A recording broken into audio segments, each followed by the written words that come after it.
either devout Muslim who prays 5 times a day, who's a British Muslim who embraces both of those identities of being British and of being a Muslim. Very well, very in a manner that is very integrated and seems to be seamless and without conflict. So how did you come about that, Lelia? How did you build that identity for yourself? Yeah, thank you. So, in terms of how that identity has come about, I think it's been very much an organic journey. I was born in Pakistan. I came to Britain in the 80s when I was only 2 years old. So, for all intents and purposes, all of my life, my upbringing has been in Britain.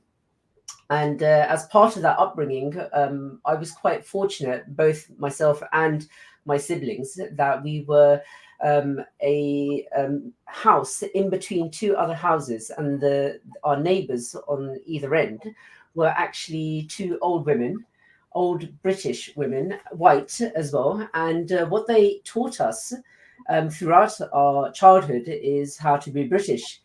So we learned about British values of freedom of speech, freedom of belief, freedom from belief as well, the ability to understand and to accept other people's points of view, even if they came into conflict with your own. We also learned about festivals such as Christmas and Easter, where we would share gifts. And we were doing this all as Muslims. And we didn't see a conflict then. And my parents were quite, not necessarily liberal, but they were accepting of us learning about other different things. And so, in one sense, they were quite open minded, and they didn't see a conflict between what we were doing and our upbringing, between just two old ladies who lived on either end of our house. And that really helped in terms of shaping both myself and my siblings' outlook on life, and accepting perhaps other people who came from different cultures, different religions, who spoke different languages, ate different things, because obviously people have their own personal restrictions in terms of what they do. And so we became accepting of it, and that sort of helped in terms of the journey towards being a so-called British Muslim. Now, obviously, my identity as a British Muslim, a devout British Muslim, is very much different to other people's journey and what they consider to be British Muslim. Some people, fully subscribe to some British values, but maybe questioning others. And we're free to obviously do that as well in Britain, because one of the things that I think we have here, and we do quite well in the round, is that we can disagree with each other. We can accept that not everything's perfect. And that really helps in terms of navigating quite a globalized world where people are moving quite freely now than it was, a couple of decades ago. So that's kind of the journey of where I came from and to where I am now in terms of my outlook, and bridging those two identities of Britishness and being a Muslim, and also my heritage, which is Pakistan. So it's very interesting. What I found different from the other British Muslims that I've spoken with, because I studied in Britain for a while and I had a lot of Pakistani friends there as well, is that you were surrounded by people other than your Pakistani Muslim heritage, who came from other cultures. And your parents were okay with that. They did not shelter you and prevent you from learning. And I think a lot of integration then comes down to knowledge, to an exchange of knowledge. And that's very interesting, because do you see a change in how parents, or do you see a difference in how other parents would probably be sheltering their children, and expecting them not to learn about the world that they live in, even because it's different from the one that they came from? Yes, absolutely. I think we need to put things into perspective.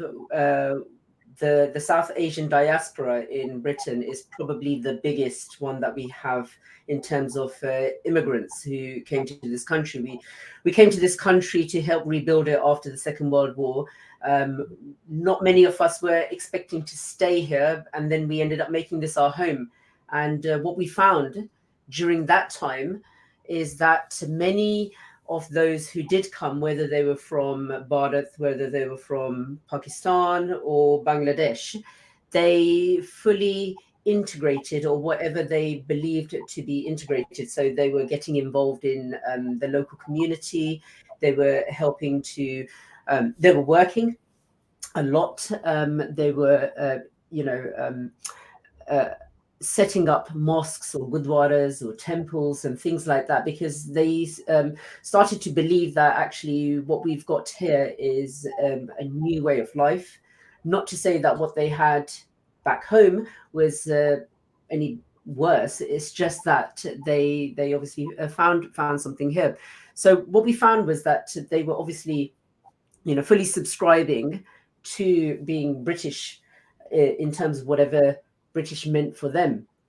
And as a result of that, what we found is that they had to be open-minded because they had no choice. They came as so-called outsiders, and they were in the out group, and they needed to be part of the in group. And for the only way for them to be part of the in group is to integrate into society, integrate into the systems and the structures of things. So whether that's being elected as councillors, whether that's working in the hospitals, or being accountants, or whatever it was, you need to understand the country that you're coming into, how it works, how it operates, how different it is from where you came from, in order to obviously live a somewhat successful life.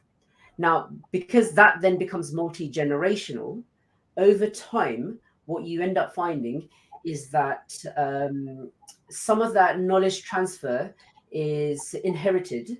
And because it's inherited, it's taken for granted. And when it's taken for granted, sometimes people don't necessarily believe that they need to learn anything new from anyone else.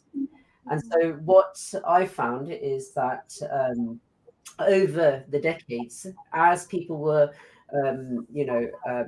you would have generations coming into Britain, whether they were within Britain or coming from abroad. That knowledge transfer started to, in some ways, stagnate and not actually progress any further. And as a result of that, people began to become a little protectionist in terms of integrating with other people in their community, because they didn't necessarily see a need to obviously talk to people, to interact with people, to even do business with people. Because why do I need to go to that shop to buy a pint of milk when I can just go to uncle's shop and get a milk from there? So it became a lot of that. So there is, of course, a lot of work always that's going to need to be done. But I think one of the interesting things about this is that despite some people not necessarily integrating, they have integrated in other ways. They just don't see it. And I think what the biggest challenge that we find with diaspora communities who are not integrating is that social cohesion aspect, is that actually that knowledge transfer is good quality knowledge. You can learn different things from different cultures and different people. And in the same way that you can also teach and bring some of your values and things like that. And Britain is quite well equipped to be able to accommodate that sort of stuff. So what you're talking about is essentially ghettoization after a certain point of immigration. So if you come in, the first wave of immigrants that come in, they adjust to the outside world, to the world they live in, essentially. And then the later waves that follow, they integrate into the first establishment of their own communities there.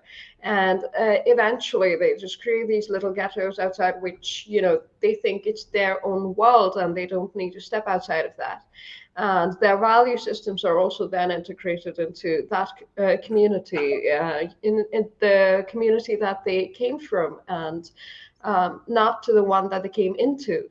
So assimilation then becomes a bit of a problem, and I think that's an important point. That's a very that's a distinction that needs to be made, and it's also perhaps one of the possible targets for reformation and a way of thinking. Bringing it into education, if this is something that's understood. So I think that means that a lot of it is down to upbringing, then, of the parents, of people, you know, just building that trust with the elders of that community, and then taking it forward and hoping it trickles down.